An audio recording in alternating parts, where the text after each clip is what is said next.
All right, hello and welcome to this training. As you can see from the title, what we're going to be covering today is the 1-hour law of power and how to build a learner's life.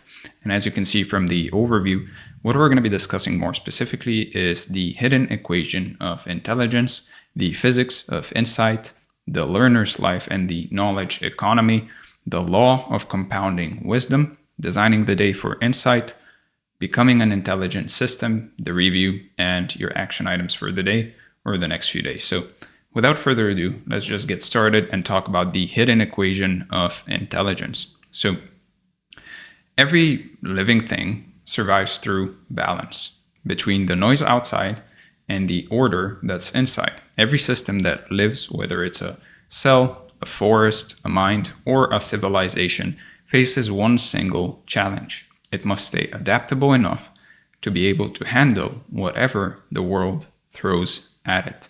Now, that's the basic idea behind a mental model from cybernetics called the Law of Requisite Variety. It was first described by William Ross Ashby, who was a British psychiatrist that basically turned into a systems theorist who noticed that no matter what kind of system you study, whether it's biological, mechanical, or social, it basically follows the same hidden law of survival. The law says a system can only remain stable if its internal complexity matches the complexity of its environment. So if the world grows more unpredictable, the system must grow more intelligent in order to keep up. Now, you can also look at it this way. A thermostat, for example, has two settings, on and off. And it can manage a room because the problem it solves is very simple. But a rainforest has millions of interlocking organisms, each influencing and adapting to the others because the climate, the predators, and the conditions are wildly complex. So the rainforest survives because it has enough internal variety to mirror the complexity around it. That means that every system must build range within itself. New pathways, new strategies, new feedback loops. It has to be able to do that to respond to the shifting patterns of the world. If it fails to do that, it decays. So you'll notice that this is the same in your life. When your inner world stays simpler than your outer world, life will kind of start to overwhelm you, especially as you grow up. When your mind becomes complex enough to understand and adjust to reality, life will start bending around you instead of against you. Now, you can also imagine this principle applied to the entire human history in a way. Every leap in evolution happened because a living system became more complex than the challenge before it. So when the oceans changed, gills evolved. When the land changed, lungs appeared. When the world of survival grew too unpredictable, consciousness itself emerged. Each stage of life created more internal variety to basically deal with more external chaos. And this is the same hidden process that basically drives personal evolution. Every time you learn something new, every time you stretch your mind across a new domain, you're basically increasing your own variety, your ability to meet complexity with understanding. Now, learning will literally expand the number of patterns that your brain can actually hold. It will make your inner system richer, more flexible, more complex, and more capable of seeing connections that others miss. And the result will be a kind of a mental resilience. You'll start anticipating problems before they actually appear, and you'll start seeing options before others know they exist. And you're going to be able to see through walls and have that seemingly superhuman X-ray vision. Now, when you take this principle seriously, you'll also see that learning isn't just personal improvement. It's the mechanism of survival itself.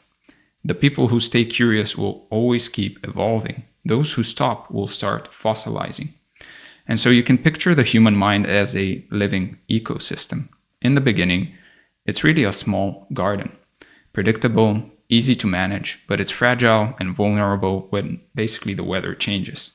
The more you expose it to new knowledge, new experiences, and new perspectives, the more biodiversity it gains. It will start generating its own weather systems of thought, its own forms of life. Ideas will start cross-pollinating and insights will start feeding off of each other, and old assumptions will start decomposing into new soil. And that's the real magic of requisite variety. A mind that basically contains multitudes will always outlast chaos. Now, each book you read, each field you explore, each mistake you learn from will basically act like a new species that's entering into your inner ecosystem. The more diversity you build, the stronger the system gets. So when one branch of knowledge breaks, another will fill the gap. When one strategy fails, a dozen others will replace it and be ready to emerge. And soon the parts will basically start feeding each other in ways you never planned. Philosophy will help you in business. Psychology will sharpen your writing. Biology will basically shape how you think about relationships. And that cross-pollination will turn you into something rare. A generalist with depth, a system that basically grows stronger through exposure. Now the key is movement. Keep your internal variety expanding faster than the complexity outside of you. And you'll never fall behind the pace of change and the pace of life. Now, you can look around at the age we live in. The external world has never been more complex. Technology basically evolves by the hour, culture shifts by the minute, and information multiplies faster than any single brain can actually process. The average person faces more novelty in 1 week than their ancestors faced in a decade. So the law of requisite variety guarantees that those who refuse to expand their internal variety, those who stop learning, essentially, will get swept away by the current. The world will reward thinkers who learn faster than it changes, or at least at the same pace. And that's the new definition of intelligence, adapting in real time. Every new skill you learn will basically act as an internal upgrade, increasing your capacity to absorb change instead of resist it. So you'll start experiencing the modern world differently. Change will stop feeling like a threat and start feeling like fuel. And you see a lot of, especially from the older generations, people that fear change. And the reason for that is that their internal complexity or their internal variety hasn't started matching, or is slowly, basically, it's not matching the outer complexity of the world because they're not learning new things. You'll see that actually people from older generations, especially, that keep learning, keep expanding, keep being curious, they're not that afraid of change. They welcome it. And it's often people that are not learning, that are not expanding internally, that are the ones that are always afraid of change. So those who live only by reaction will stay locked in survival mode, constantly blindsided by what's next. And those who live by learning will really meet the future with ease. They'll move with it, they'll anticipate it, they'll shape it, they'll create it. And so this is where the mental model really starts to turn a bit mythical and maybe even a bit esoteric, because if you look deeper, it doesn't just describe how systems survive, it describes how consciousness itself evolves. Every living mind is, to a degree, like a mirror that's trying to reflect the total pattern of the world around it. The more the world expands, the larger that mirror must become. And so the learner's task is to basically polish that mirror and to widen it until it can reflect the infinite, or at least attempt to. And so when your inner world grows complex enough, you stop feeling separate from the outer one. You begin to sense the hidden unity between all disciplines, all ideas, all experiences. The boundary between learner and universe will start to blur, and you'll feel the quiet recognition that learning isn't something you do. It's something the universe does through you. And so every question you ask will open another, and each answer will turn into fuel for more complexity. And ideas will start basically having babies. And that's how consciousness will keep climbing through you and through every human who basically decides to keep learning. In this sense, learning becomes a sacred act if you think about it. It's how you participate in the ongoing creation of order out of chaos. The same principle that shaped stars and species is now shaping your thoughts. And that's why the law of requisite variety isn't just scientific, it's spiritual to a degree. It tells you that staying alive, in the truest sense, means staying in motion, forever expanding your capacity to meet the complexity of existence. Now, when you basically bring this law into your own life, up from the clouds, you start seeing why Warren Buffett's learner's lifestyle works the way it does. So if you don't know, Warren Buffett spends about 4 to 5 hours, or at least reportedly spends about 4 to 5 hours a day learning and reading, studying in a way. So Buffett's power doesn't really come from the size of his portfolio. If you really think about it, he didn't always have it. So he must have gotten it somehow. He got to that point. So his power really comes from the depth of his understanding, at least in my opinion. He has built such a vast network of internal variety, knowledge from business, history, psychology, human behavior, and anything and everything else, that almost nothing really surprises him anymore. It's because the complexity of his inner world matches the complexity of the markets, and he's able to navigate them that way. That's why he moves with almost a stoic calmness. Buffett's days of basically reading, thinking, and spacing out, some people might see them as laziness. I don't know what to say about these people, but it's not laziness. Each book basically expands his internal variety and gives him more models to basically interpret the chaos of reality. Now, the result is predictive power. He can basically see patterns early because his mind contains more of them. And just like I said earlier, he can basically see through walls. He has that X-ray vision that he's constantly developing as well. His thinking literally burns less energy because it has more pathways, more pre-built models that are ready to fit any situation. And this is the learner's life in motion, the deliberate creation of internal variety through study, reflection, and synthesis until your mind becomes adaptive enough to handle any external pressure. And when you understand this, the practice of learning transforms from a task into a form of evolution. You'll see that your real work isn't just to finish books or collect facts. It's to build internal complexity equal to the age you live in. And so you'll become the kind of person whose mind stays ahead of reality instead of chasing it. And so you can keep this law as your compass in a way. Every time you feel overwhelmed by the world, you can remind yourself that the answer isn't retreat, it's expansion. It means that you don't know something. It means that there's more to learn. Every time the world feels overwhelming, you can learn. So read more broadly, think more deeply, expose yourself to ideas that feel foreign in a way. Each new concept will act like a genetic mutation in your mind, and it will make you stronger for whatever comes next. You'll be able to handle the world. The more variety you build inside, the freer you'll feel because nothing outside will ever be too complex to handle. And this brings us naturally to the next idea, the mechanics of insight itself. Once you understand how variety builds resilience, the next step is to explore how it creates breakthroughs.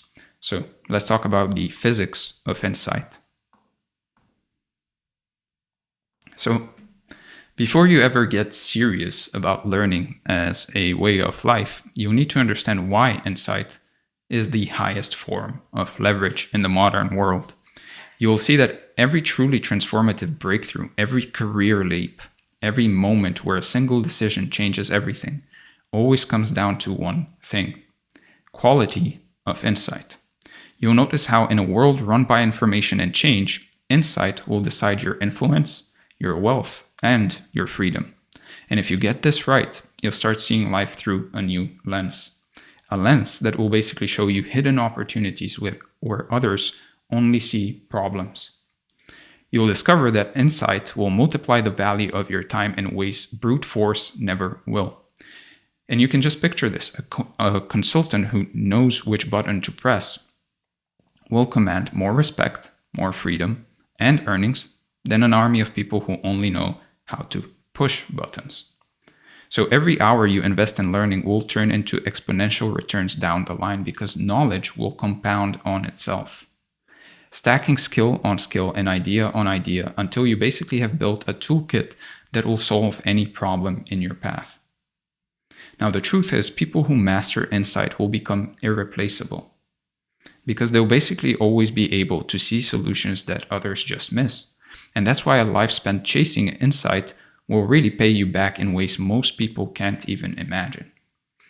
So, if you organize your days around learning and reflecting instead of endless busy work, your entire sense of possibility will expand. You'll notice ideas connecting faster. You'll notice better questions coming to mind. You'll have sharper decisions and a feeling of actual momentum in your thinking that never seems to run out.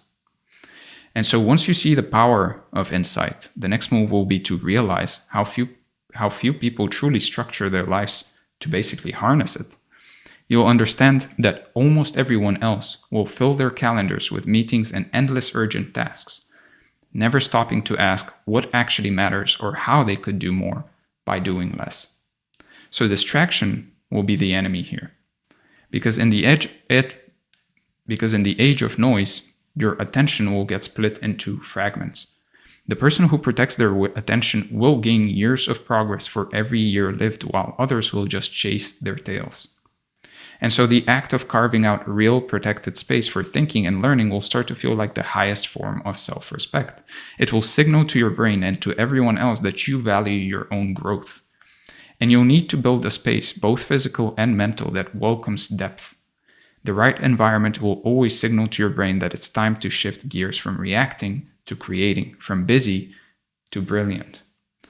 And so you need to understand that breakthroughs don't come from rushing. They come from stillness, from curiosity, from space, from silence, from isolation. The best ideas will surface only when you give yourself room to breathe and let your mind wander through problems. So here's what will happen next. As you get better at generating insight, you'll build what Buffett and Drucker called a learning advantage. This advantage will basically show up first as clarity, knowing exactly what matters and what doesn't. And that clarity will let you spend less time on nonsense and more time on leverage. So you need to learn to ruthlessly cut out low-value noise from your days. The fewer distractions you basically let in, the more insight you'll notice per hour, which will change your baseline for what counts as a productive day. So the hours you protect for learning and thinking will become sacred. You'll stop apologizing for the time spent reading or reflecting or even doing nothing. You'll stop explaining because you'll start seeing how those hours pay you back later with clarity and better decisions. And as your insight compounds, you'll basically use less effort to get better results because every action you take will be based on a more refined understanding of what moves the needle.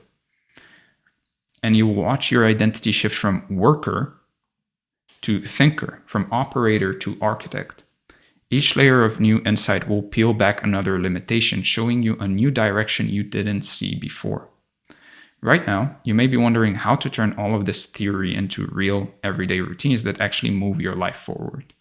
The good news is there's a blueprint for this that I'm about to give you. One that basically pulls from the world's best thinkers and brings their learning systems into your own life.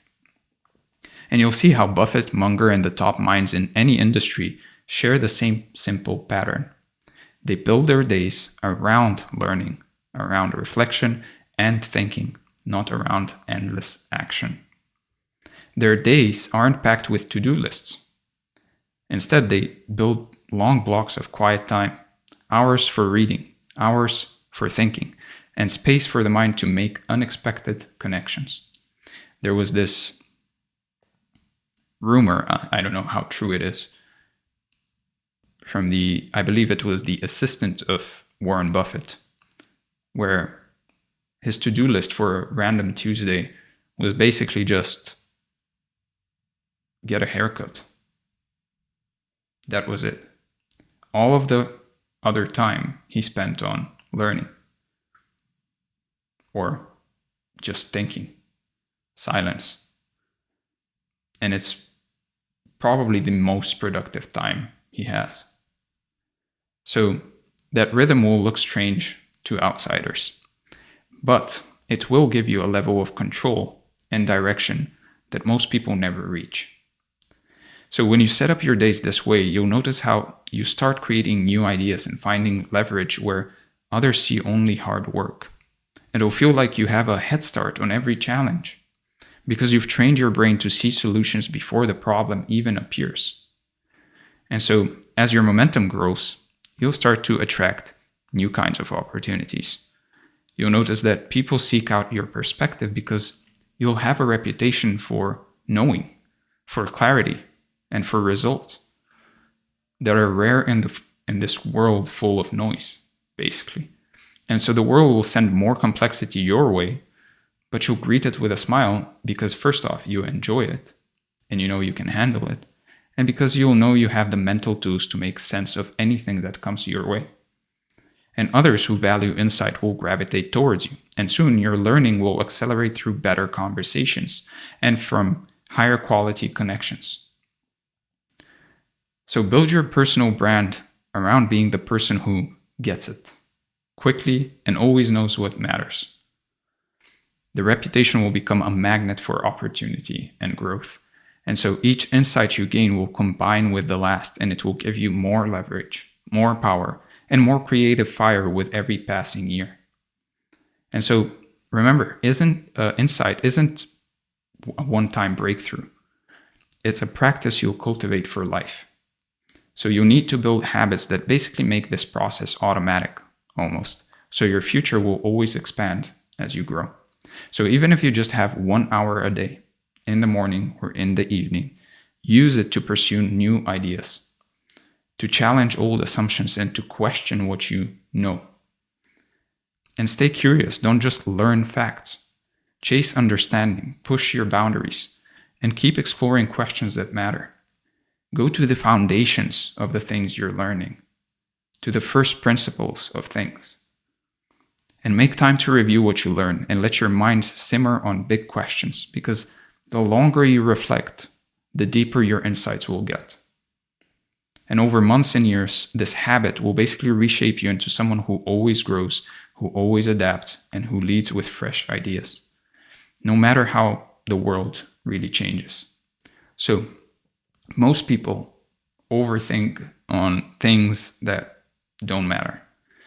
Allow yourself to overthink on things that will make you smarter.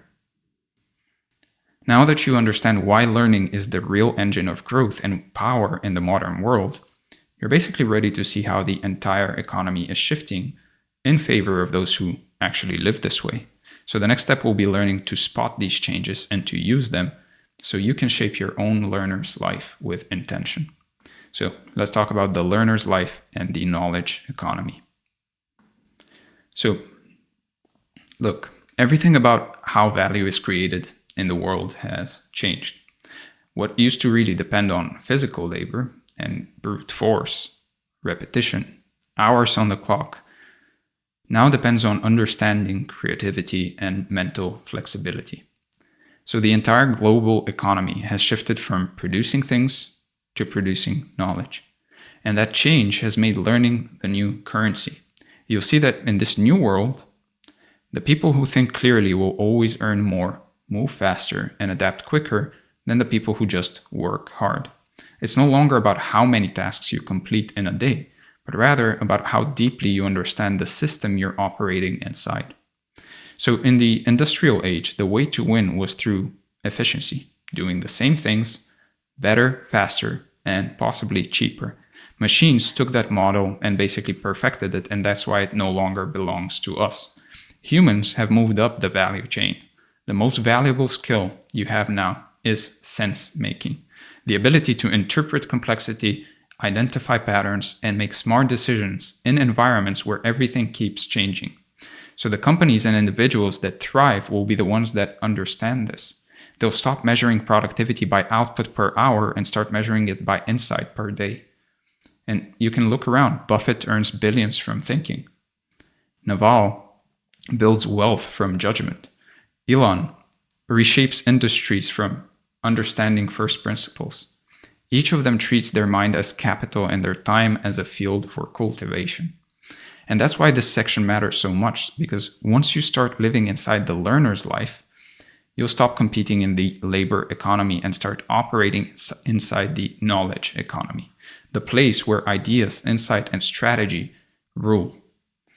And so you can see that every major technological leap increases the value of human insight. The more automated the world becomes, the more valuable the thinkers become. Artificial intelligence, software, robotics, all of them will take over mechanical and repetitive work. But they will also multiply the power of anyone who knows how to think creatively and use those tools. And so you can think of technology as leverage. It won't replace the learner, it will amplify them. It won't replace the writer, it will amplify them. A single insight expressed through modern tools will reach millions in seconds. A teacher with a YouTube channel now reaches more students than ancient philosophers reached in a lifetime. Each new piece of technology will widen the gap between those who create knowledge and those who consume it. The more complex the tools, the more value will flow to those who understand their underlying logic. And over the next decade, the most successful people will be those who treat learning as their profession. They'll build personal systems for research, thinking, and experimentation because they'll know that every insight compounds into more leverage. And to really see how this actually works, we can go back to Peter Drucker, the person who basically predicted the rise of the knowledge worker over half a century ago. Drucker said that the most important contribution of management in the 21st century would be increasing the productivity of knowledge work. And that statement still holds true, but now the responsibility has shifted from companies to individuals. You're your own management system now. In this economy, nobody will manage your growth for you. You'll have to build your own system for development, deciding what to learn, what to ignore, and how to turn what you learn into decisions that pay off. And the benefit is enormous. You can grow as fast as you choose. There's no real ceiling other than your own curiosity.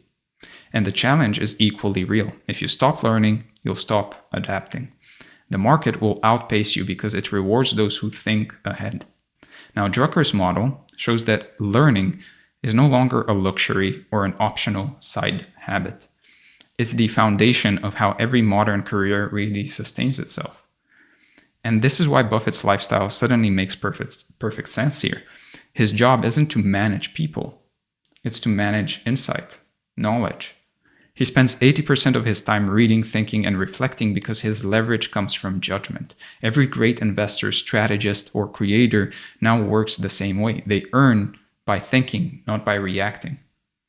And so when Buffett reads, he's building mental models. When he reflects, he's running scenarios in his mind. That mental simulation is what gives him predictive clarity.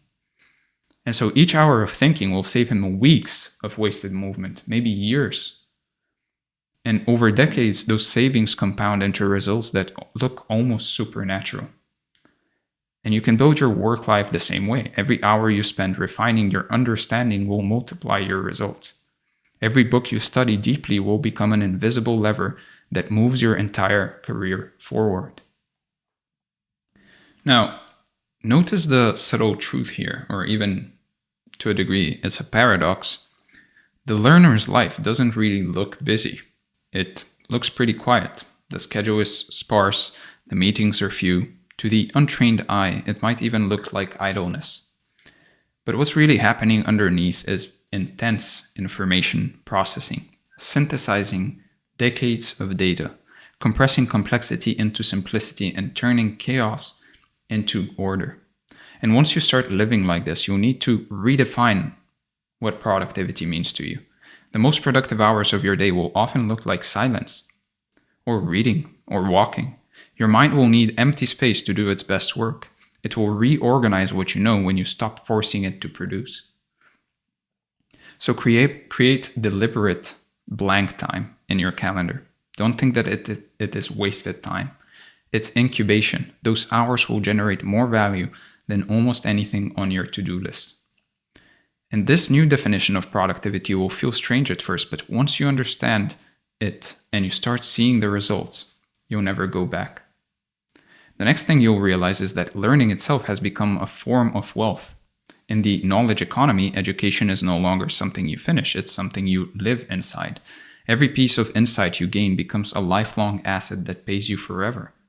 Each new idea that you understand will increase the value of every idea you already know, and that's what makes learning exponential. When you learn marketing, psychology, and storytelling, for example, you don't just have 3 skills. You have the ability to combine them into hundreds of new applications. And insight stacks geometrically, not linearly. So every new layer of learning increases the surface area of opportunity in your life. Knowledge will protect you better than money. Markets rise and fall, industries change, but your ability to learn will rebuild anything you lose. And so here's what this really means in practice. You need to start designing your life around learning the same way an athlete designs around training. You need to make it part of your identity, not as a hobby. You need to build routines that prioritize reflection, reading, and synthesis. And you can treat your calendar like an operating system in a way. Block hours for reading, thinking, and experimentation, just like you would for meetings. And assign purpose to each block. One can be for consuming, one for creating, one for connecting ideas. And then just maintain consistency. Insight builds like fitness, it grows through repetition and recovery. So when you start doing this, you'll find that learning time multiplies your working time. You'll start getting more done in fewer hours in your working time because your actions will be guided by better understanding. And as your habits evolve, your relationship with work will change. You'll stop identifying with your job title and start identifying with your level of mastery. The question won't be, what do I do? But what do I understand? What do I learn? And this is where your inner world and outer world really begin to merge. When you live as a learner, your work becomes an extension of your curiosity. You'll feel more alignment, more flow, and way less resistance. Projects will start choosing you because your understanding will attract opportunity. Decisions will become easier because your intuition will be built on a deep reservoir of learning. You'll realize that success in the knowledge economy isn't about chasing results, but rather about becoming the kind of person who sees further and acts cleaner. And once this shift takes hold, something profound begins to happen. The process of learning stops feeling like preparation and really starts feeling like the point. The life itself becomes the reward. And from here, the next natural step will be to learn how to build that compounding process deliberately and how to take your learning and make it multiply over time until wisdom itself becomes your edge. So let's talk about the law of compounding wisdom. So every great mind eventually discovers a quiet truth. Knowledge doesn't grow in a straight line. It really multiplies. Each new idea connects with every idea you already know, forming a network that basically grows faster the more you feed it. And that's the law of compounding wisdom, the invisible math behind long-term genius. Just as money compounds through interest, insight compounds through learning, through reflection and synthesis. Every book you read, every conversation you have, every mistake you process adds to an internal web of understanding that expands in all directions. And once you learn how to tend to it and how to use it, this web will basically start growing on its own. So you can think of your mind like capital. Every moment you spend learning is a deposit. The more consistent the deposits, the more exponential the returns. Most people basically try to grow through effort by doing more. But those who live inside the learner's life grow through wisdom, by thinking better, by thinking more. And their growth accelerates quietly in the background, invisible to others, until it basically becomes undeniable. And so a single principle from a book today might seem small, but connect it with 10 other ideas over the next year, and it turns into a framework that basically changes how you see everything. And as this process continues, your ideas will start cross-pollinating automatically. You'll begin seeing patterns with where others see chaos and opportunities where others see randomness. And the law of compounding wisdom matters because it promises something no other kind of growth can offer: permanent advantage. So you'll never lose what you truly understand. Now, the key to compounding wisdom is recognizing that learning itself follows the same curve as compound interest. It starts slow, almost invisible, and then over time, it accelerates so fast that outsiders call it talent. But talent, or luck for that matter, or any other excuse they can really think about. But talent is just accumulated understanding in motion. At first, progress will feel frustrating. You'll study, you'll read, you'll listen without feeling smarter. And that's the slow accumulation phase, where basically the deposits are small, but they're steady. And you need to keep going in that phase. Each piece of information you absorb will find its place later like a seed that's waiting to for spring. And once the mental connections begin linking across disciplines, you'll basically notice the exponential curve kick in. What used to take you weeks to understand will click in hours. And over years, this curve will redefine what progress feels like to you. You'll stop measuring growth by how much you learn each day and start noticing how fast your mind connects things on its own. And look, the most important part of this law is really the compound effect of understanding across domains. Real wisdom doesn't live in a single subject. It grows through intersection. When you learn across fields like psychology, biology, business, design, etc., your brain basically starts building bridges between them. It can't help but doing that. And those bridges are where ideas have babies and breakthroughs live. Every new area of study will act like a nutrient that basically strengthens the rest of your knowledge. Learning about evolutionary biology, for example, will make you a better marketer because you'll see the instincts behind human behavior. Studying systems thinking will make you a better investor because you'll understand feedback loops instead of random events. And so the wider your variety of knowledge, the faster your insights will multiply, and each new domain you explore will basically act as a multiplier for everything else you already know. Now, to make this real, you'll basically need a process that keeps what you learn alive. The human brain basically forgets quickly unless it revisits, unless it connects and applies what it learns. So compounding wisdom depends on 3 habits: reflection, synthesis, and teaching. At the end of each day, stop and ask what new patterns you noticed. And this is your reflection part. Don't rush it. Let your thoughts settle. The brain will sort what matters through rest and attention. Now, after that is integration. Use journaling or note-taking to basically review your biggest insights. Writing will slow your mind just enough for ideas to connect. And give new ideas time to actually breathe. You'll often find that what seemed random yesterday becomes obvious tomorrow. Now, the next part of the accumulation phase is synthesis. So after you reflect, after you do that, basically comes the recombination of ideas. So take what you've learned and link it to something you already know. And this is where understanding deepens, because you can try to explain it to someone, for example, try explaining what you learned to someone else, or apply it to a different context. And you'll notice that there's new layers each time you do that. And this will create what scientists call chunked knowledge. Basically, complex ideas compressed into simple internal patterns that can be recalled effortlessly later. And when you share what you know, you'll reinforce it. Teaching forces precision, and you'll discover the gaps in your understanding, and then you'll fill them and create new clarity, especially if you're talking with somebody that disagrees with you. And in that way, you can actually see where your knowledge is lacking when you don't know how to respond to them or to an argument of theirs. Another way is by teaching it to people that maybe don't understand as much as you do about the topic. And by teaching it to them in a way where they will understand it, you basically have to look at the knowledge you have from a different lens, from the lens of a beginner, from the lens of somebody that doesn't know it. And just by doing that, you'll notice that there's new dimensions to this knowledge. There's new avenues you can go down. And it will force you to basically recombine that knowledge in your head and be able to explain it in a way where those people can understand it. And you yourself, by doing that, will understand it even better. And so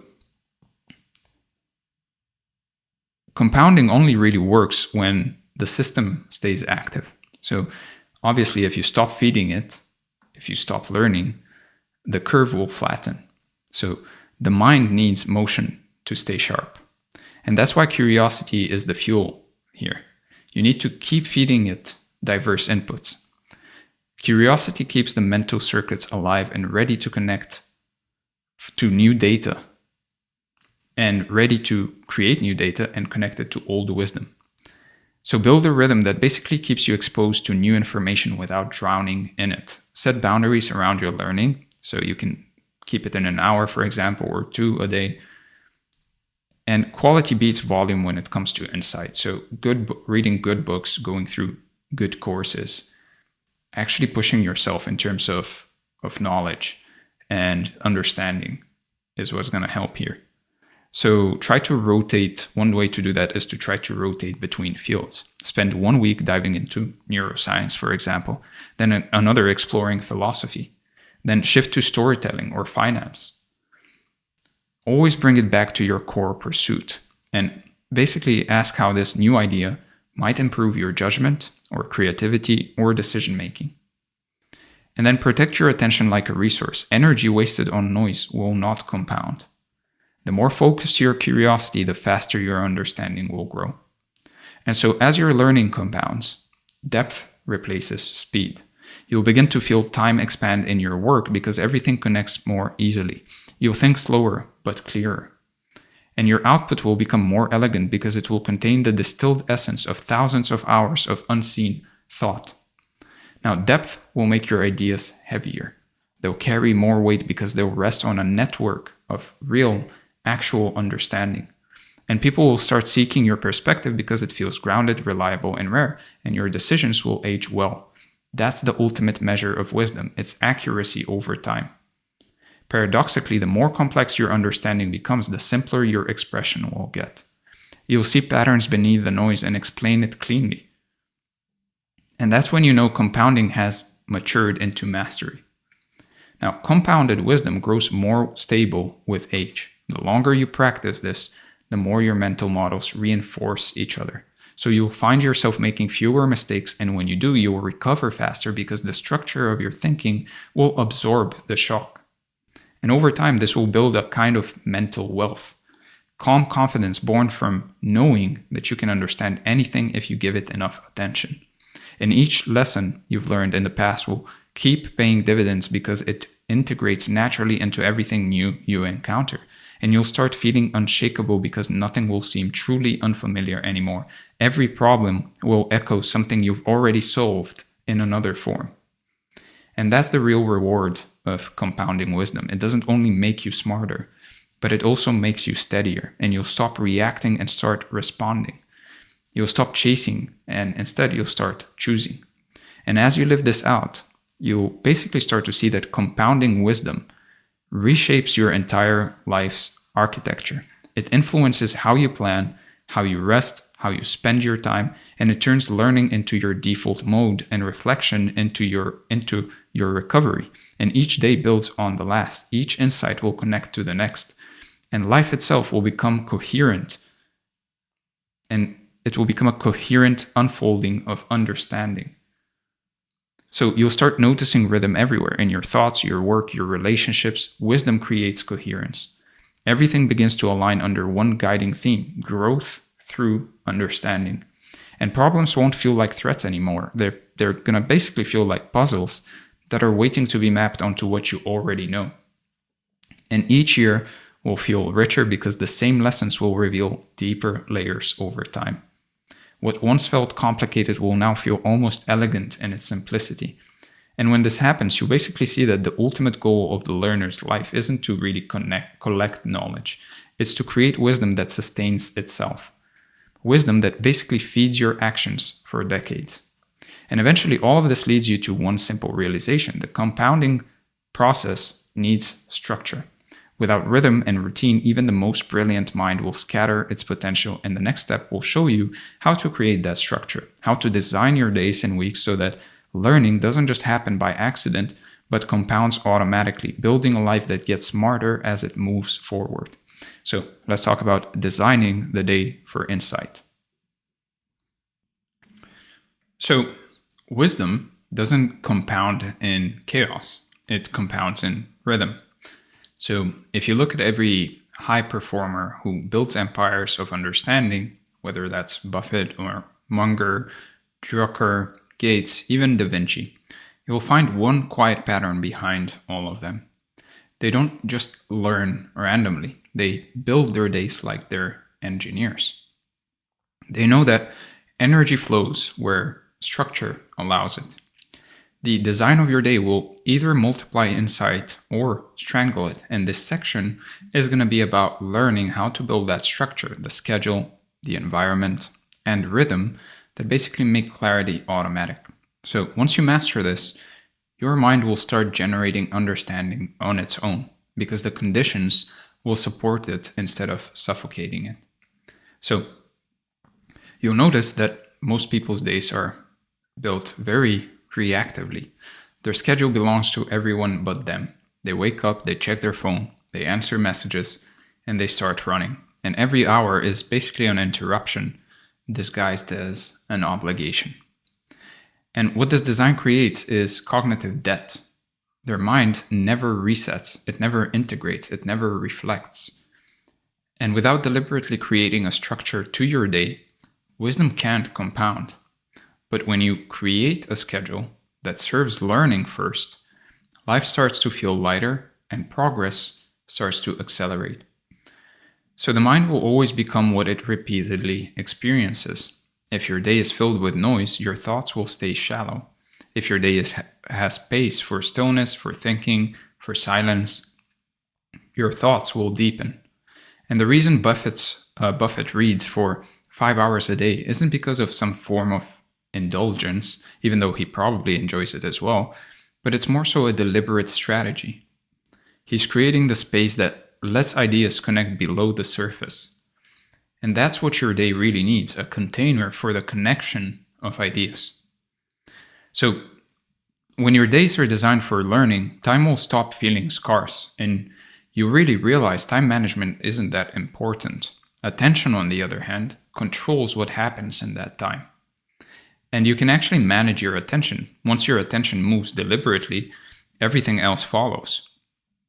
So start by understanding that your energy moves in cycles. Every human mind really runs on what scientists call ultradian rhythms, which are basically natural waves of focus that last about 90 minutes.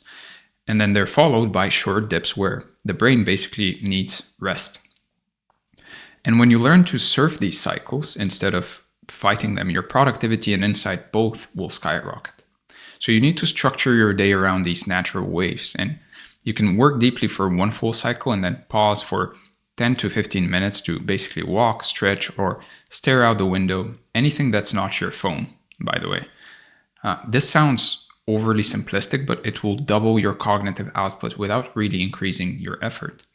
And during the rest phase, your subconscious processes information, forming connections that you can't really see yet. And that's why breakthroughs often appear when you actually step away from your work and from learning.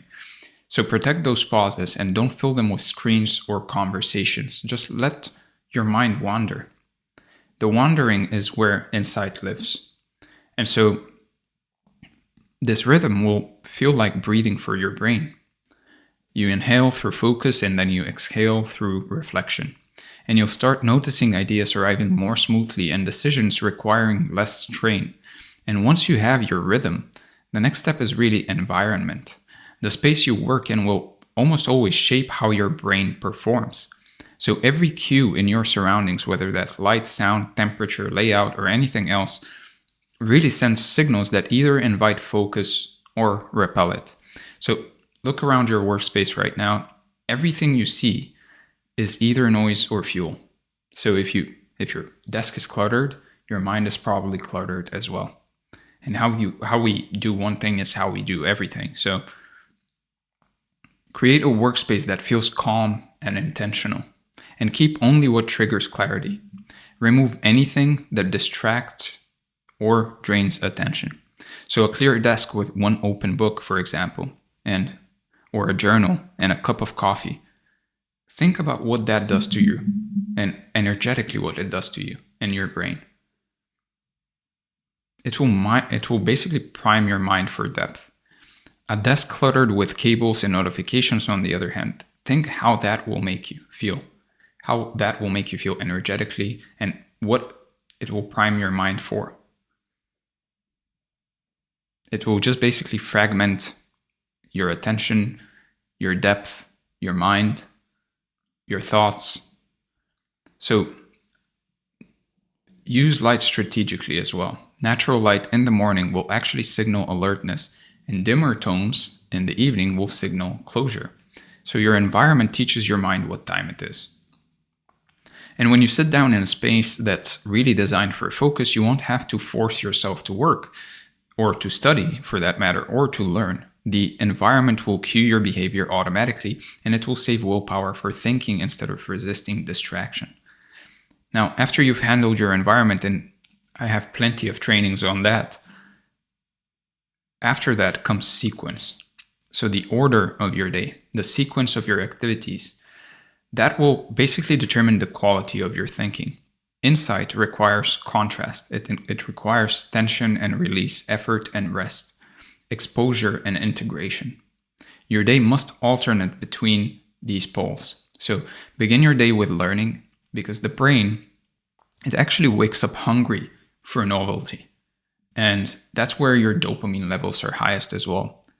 And your early hours carry the most creative energy. So reading, writing, or thinking deeply in the morning will set the tone for everything that follows.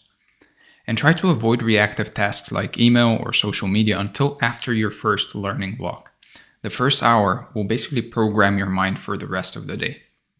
So try to read slowly, to take notes, to sketch mental maps. The goal isn't consumption, but rather connection. Let one idea lead to another until a thread of curiosity pulls you forward. And try to reserve this period in the afternoon for application. Use what you learned in the morning to basically make decisions, to solve problems, to create something tangible. Your energy will be more physical here, so movement and execution will come naturally. So before finishing the day, spend a few minutes reviewing what you learned and write one short reflection and ask yourself what clicked today. That's how ideas become embedded. And end with something slow, like an evening walk or a conversation, some quiet music, some journaling.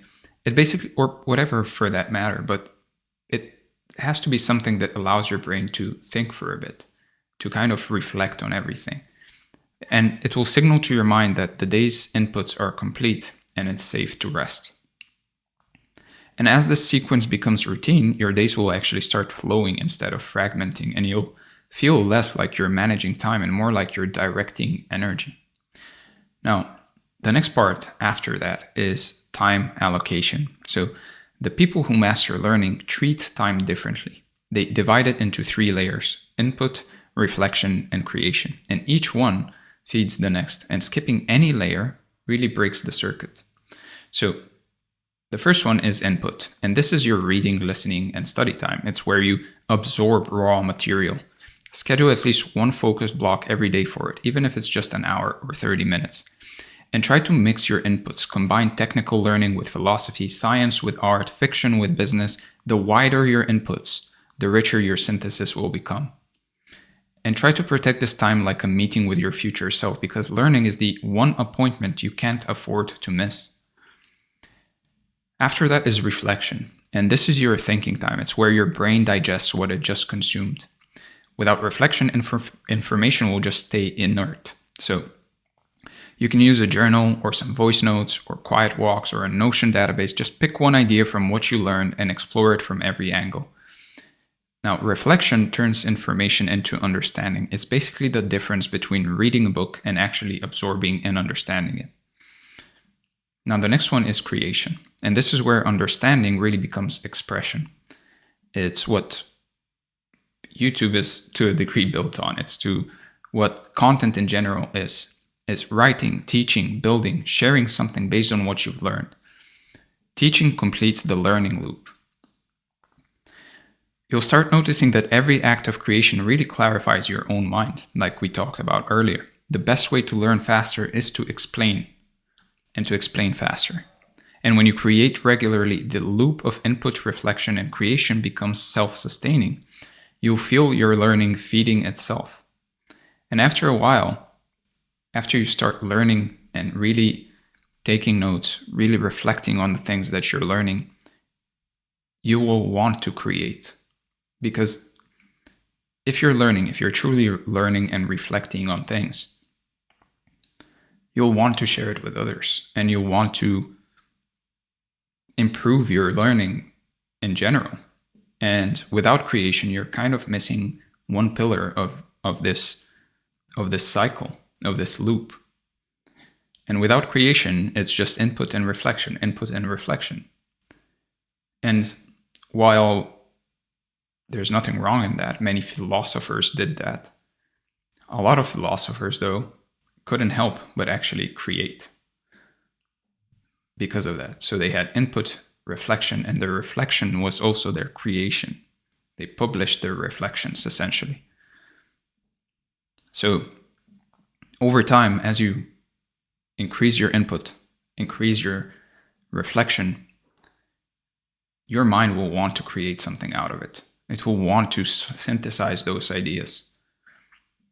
And from there, it becomes self-sustaining. You'll basically feel, like I said, your learning feeding itself.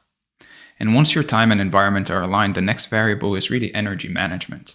Even the best designed schedule fails if your energy drops, so the mind can't produce insight when the body is depleted. So learning how to manage your physical energy is part of learning how to think.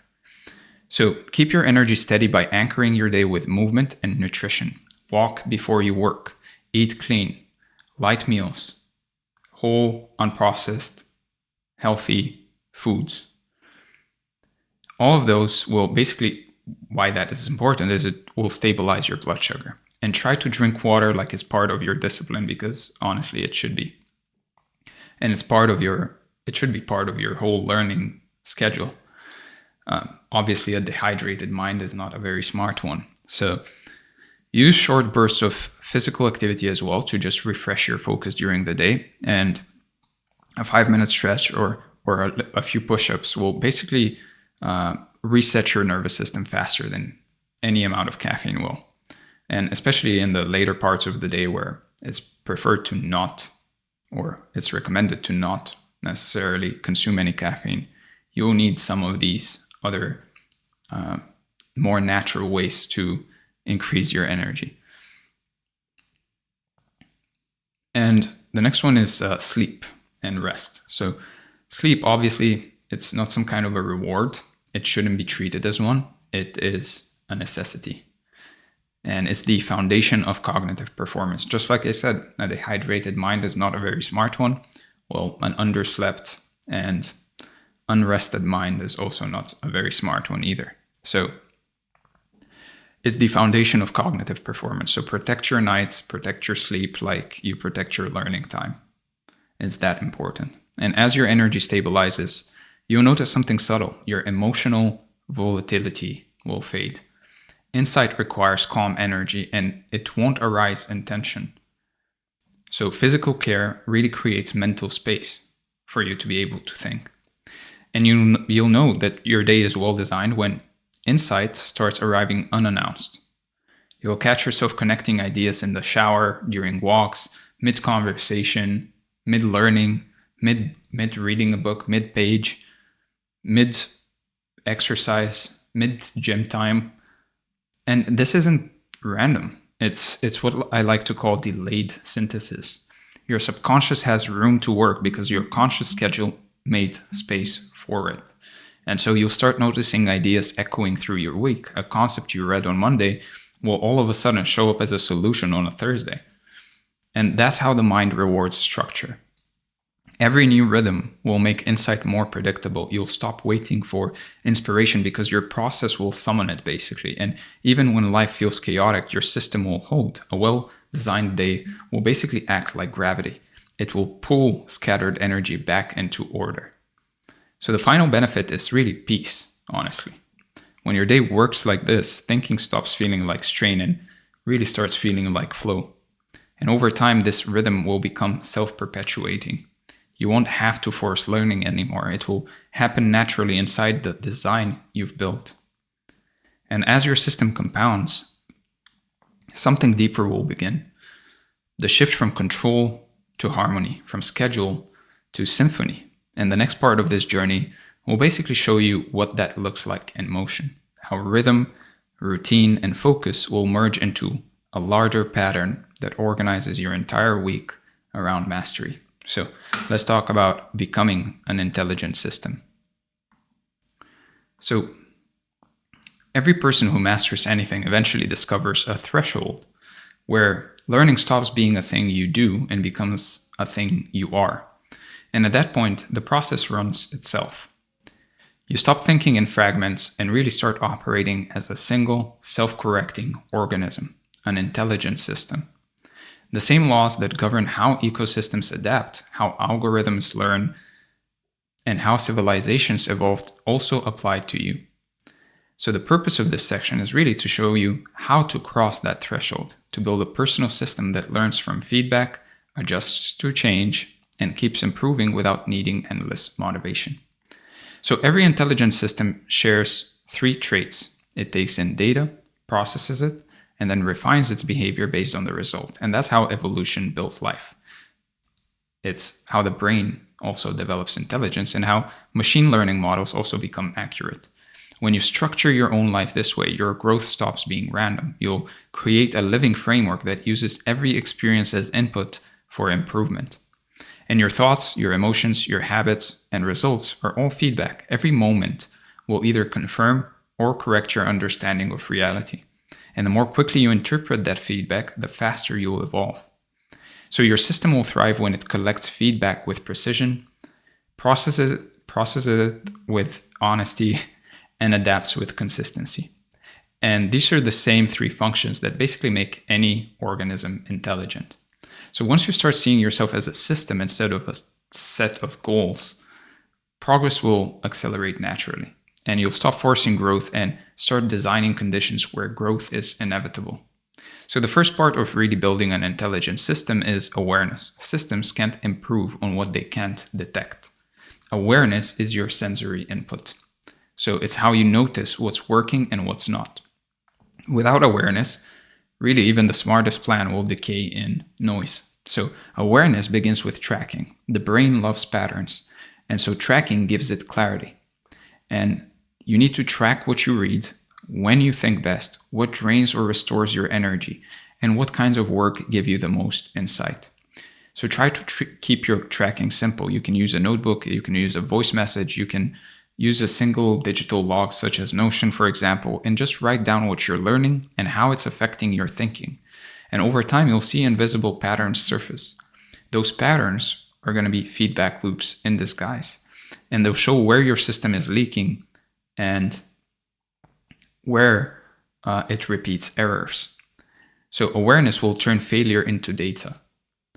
And once you have awareness, the next step is really alignment. Your daily actions, your daily goals, and identity need to reflect the same logic. So if any layer runs on a different rule set, friction will start appearing and your energy will start scattering. So you need to audit your actions. Ask, does this behavior actually belong to the system I'm trying to become? And every misaligned action is an outdated line of code that is basically waiting to be rewritten. And when awareness and alignment fuse together, your behavior will start regulating itself, and you won't need discipline to really stay consistent because your system's rules will keep you stable. And so once awareness and alignment exist, you'll need flow. Flow is the operational rhythm of an intelligent system. So the steady rhythm that basically keeps information and energy circulating.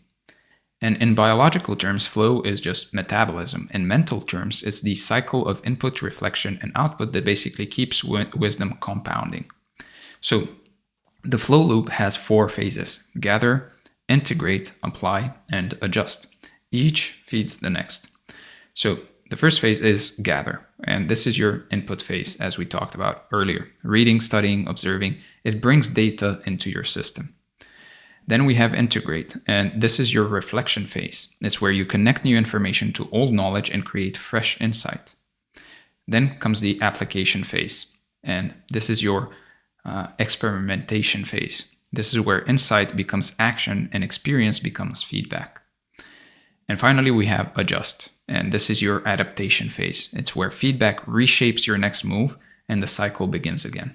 So you can imagine it as a feedback loop. So the more you complete the cycle, the more your intelligence compounds, and you'll feel learning will start to speed up, decision quality will improve, and mental friction in general will drop. And the process will feel smoother with each loop because your system will calibrate itself. So as your system stabilizes, it will basically start developing meta-awareness, awareness about awareness. And I know this sounds crazy, but this is the moment your learning becomes self-referential. You'll notice how you think, how you react, and how your beliefs guide your perception. Meta-awareness is the bridge between intelligence and wisdom. So you will start to ask yourself questions like, what pattern am I repeating? Or what's the hidden assumption under this decision? And these questions will uncover the code your mind runs on. And every insight you gain at this level will rewrite deeper patterns of thought. Your system learns not only what to think, but how to think. And so meta-awareness will make emotional regulation easier as well, because you'll start catching reactivity before it becomes your behavior. And that's a major milestone, when thought replaces impulse as the system's driver. And this shift creates recursive intelligence, learning that learns. And I know, again, pretty crazy. But the system no longer depends on external input to grow. And so it generates its own feedback loops, drawing lessons from ordinary life. And after this, the next element of becoming an intelligent system is integration, bringing all areas of your life under one architecture of feedback. So most people keep their domains, health, work, relationships, learning, separate. But intelligence grows when everything is part of the same network. So link your learning systems together. Let insight flow between them. Lessons from training can inform decision-making, and lessons from business can inform relationships. Every area feeds every other. That's why I am so adamant on focusing on all 4 pillars of life: health, wealth, love, and self. And all of them basically interconnect. They reinforce each other. They feed each other. So when you unify them, use a single tool. It can be anything that works for you. Again, a journal, a Notion database, it can be a reflection log. Then just store all of your insights in there and label them by theme, not just by category, because this will help ideas cross-pollinate naturally. And when your life systems share data, patterns basically start emerging that you couldn't see when they were isolated. You'll realize that improvement in one domain accelerates growth in all others. Now, I personally think that Notion is one of the best places to do this, just because of all the features it has and how things can connect to each other, basically. So a lot of what I do is in Notion for that exact reason. Now, over time, this integration will just make your identity more fluid. You'll stop dividing yourself and into your professional, personal, and spiritual lives, and you'll feel coherent. One mind, many functions, one feedback loop. So to keep your system stable, you'll need some internal governance as well. So that's basically what that means, is really rules for managing feedback and the correction of based on that feedback. So think of it as your code of operation. Without governance, the system will spiral into entropy. So you need to maintain it. So try to define a small set of operating principles. They might sound like learn before reacting, or reflect before deciding, or align actions with values. This is one that I usually use for myself personally, or iterate instead of repeat. These rules are going to be very simple, but they're basically like mantras, and they'll act as internal stabilizers. And the more you learn in general, and the more you'll learn about mental models and principles and biases and logical fallacies, And the more you learn about those, the clearer your thinking is. And you'll be able to, your mantras will basically become one of those. It will either be a mental model or a principle of some sort, or it will be a logical fallacy, or it will be some kind of a bias that you know you're making. And so, for example, one of mine is don't attribute to malice what can be easily attributed to stupidity. And so this is a mantra, but it is also, in a way, it is actually a mental model, a razor, and it's a rule as well, a rule for the system, a rule that basically acts as a stabilizer. And so try to review, as you learn, you'll collect these rules for yourself and review these rules regularly, because when your behavior drifts, they'll pull you back towards equilibrium. So strong governance will keep your system adaptable under pressure. And when chaos hits, you'll adjust automatically instead of collapsing. So governance should give you structure without suffocation. Systems that thrive are the ones that actually can bend without breaking. And once governance is in place, your system starts producing emergent intelligence, outcomes that feel greater than the sum of its parts. So you'll begin seeing how separate ideas, how separate habits and lessons merge into elegant solutions you couldn't even plan. And that's emergence, the moment when self-organization starts expressing genius. And these moments will feel like intuition, but they're actually like pattern recognition at scale. And this is one of the most interesting things about learning more, about reading more, about expanding your inner complexity, is the pattern recognition that comes as a result of it. The system has seen enough loops to basically predict outcomes without even reasoning consciously. And so this is where your subconscious mind becomes your ally. It will start generating insights just randomly during walks, showers, casual conversations, as you are learning, as you're exercising in the gym, because it's processing data all the time. And you'll notice yourself making faster, clearer decisions for your life with less mental effort. And slowly but surely, as you go through life, you're going to outpace everyone else. You just are. It's just going to be basically guaranteed as long as you keep learning. Because your decisions are going to be higher quality decisions. Very simple. But they're going to be higher quality decisions because of the complexity, of the internal complexity you've built. And because of the network of models that you've built. And others will wonder how you're doing it. Others will really wonder, why do you always have the right answer for things? And why does it seem that you're basically succeeding with less effort, with less strain, with less work almost? Things just kind of look to others like they're falling into your lap. And it's just because you've seen into the future, essentially. Because of the pattern recognition you've built. Because of the forest of thinking models in your head and scenarios. Because of all the input and the reflection that you've done and the creation and the adaptation that you've done over time. Because you treated your life essentially as an experiment.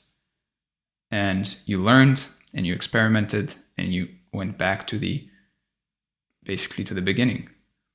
You learn, experiment, you take the output of that experiment, and then you reflect and you refine your learning and you expand your learning, and it will seem almost as if you're superhuman after a while. And in reality, you've just done the work that most people are not willing to do, which is to sit down and actually learn, reflect, and then create input, process, output, refining of the input. That's all you've done, really.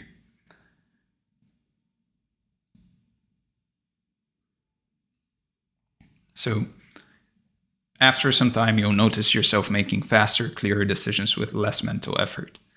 And that's basically the system thinking for you. And when this happens, mastery stops feeling like effort. It feels like flow guided by intelligence. Every action aligns with prior understanding, and that's the mark of a fully intelligent system. You act without breaking alignment. And you've now built something rare, an intelligent system that learns, adapts, and grows with you. A way of being, a life designed around insight, reflection, and never-ending experimentation and evolution. And as you move forward, remember that wisdom doesn't come from a single breakthrough, but from thousands of small loops faithfully completed and connected.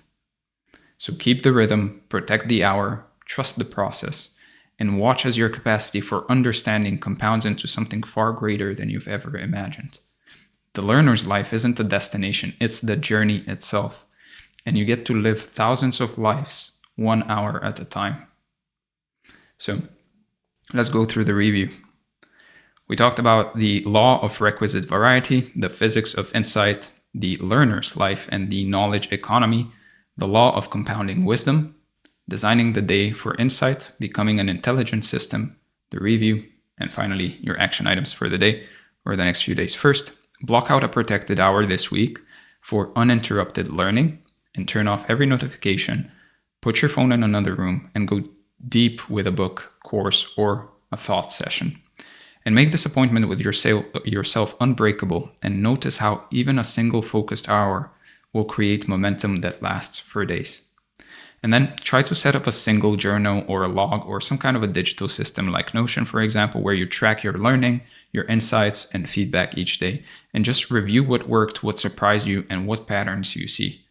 Each week, scan for connections and small improvements, and then adjust your routines to keep your system alive and adaptive. And finally, teach one insight, model, or strategy you've learned to someone else. It can be through a post, it can be through a video, it can be through a voice message, or just a casual conversation. And just notice how just the act of sharing it with someone will clarify your thinking and surface new angles you haven't even seen before. And if you have nobody to teach to, try to teach it to yourself. Grab a notebook and just teach it to yourself in a simple way. Repeat this feedback loop weekly to basically deepen your understanding and embed the learner's lifestyle for good.